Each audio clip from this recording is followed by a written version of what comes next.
90 days mini log challenge ಅಲ್ಲಿ ಇವತ್ತು day 2 mini ಲಾಗ್ಗೆ ಎಲ್ರಿಗೂ ವೆಲ್ಕಮ್.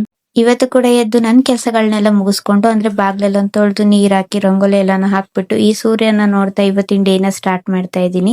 ಮೊದ್ಲು ಎಲ್ಲಾರ್ಗು ಕಾಫಿ ಮಾಡ್ಕೊಟ್ಟು ನನ್ ತಮ್ಮ ಇವತ್ತಿಂದ ಸ್ಕೂಲ್ಗೆ ಹೋಗ್ತಾ ಇದ್ದ. ಅದಕ್ಕೆ ಅವನ್ಗೆ ತಿಂಡಿ ರೆಡಿ ಮಾಡಿ ನಾನು ಅದೇ ಗ್ಯಾಪ್ ಅಲ್ಲಿ ಹಾಲ್ ಕುಟ್ಕೊಂಡು ಅವನಿಗೆ ಲಂಚ್ ಬಾಕ್ಸ್ ಎಲ್ಲಾನು ಪ್ಯಾಕ್ ಮಾಡಿ ಅವನ್ನ ಕಳ್ಸಿಕೊಟ್ಟಿದ್ದಾಯ್ತು. ಅವನು ಹೋಗಾದ್ಮೇಲೆ ನಮಗೂ ಕೂಡ ಬೇರೆ ತಿಂಡಿ ಮಾಡ್ಕೊಂಡೆ. ಹುಣ್ಸೆಹಣ್ಣಿನ ರಸ ಬಿಟ್ಟು ಚಿತ್ರಾನ್ನ ಮಾಡಿದ್ದೆ, ತುಂಬಾ ಚೆನ್ನಾಗಿತ್ತು. ಅದನ್ನ ತಿನ್ಕೊಂಡು ಹೂ ಕೊಯ್ಯೋಣ ಅಂತ ಹೋದ್ವಿ. ನಾವು ಸೆಕೆಂಡ್ ಬ್ಯಾಚ್ ಹಾಕಿರೋ ಹೂವಿನ ಗಿಡ ನೋಡ್ಕೊಂಡು ಮತ್ತೆ ದನಗಳಿಗೆ ಮೇವ್ ಹಾಕೋಣ ಅಂತ ಹೋದ್ವಿ. ನಮ್ಮನೇಲಿ ಇವರೇ ನೋಡಿ ಸೋಂಬೇರಿ, ಇವ್ರ ಹತ್ರ ಕೆಲಸ ಮಾಡಿಸ್ಕೊಳ್ಳೋ ಅಷ್ಟ್ರಲ್ಲಿ ನಮ್ಗಂತೂ ಸಾಕಾಗೋಗುತ್ತೆ. ಇವರು ಸಾಮಾನ್ಯ ಮನೋವೈದ್ಯರಲ್ಲ, ಅಮೆರಿಕಾದಲ್ಲಿ ಓದಿ ಚಿನ್ನದ ಪದಕ ಪಡೆದವರು.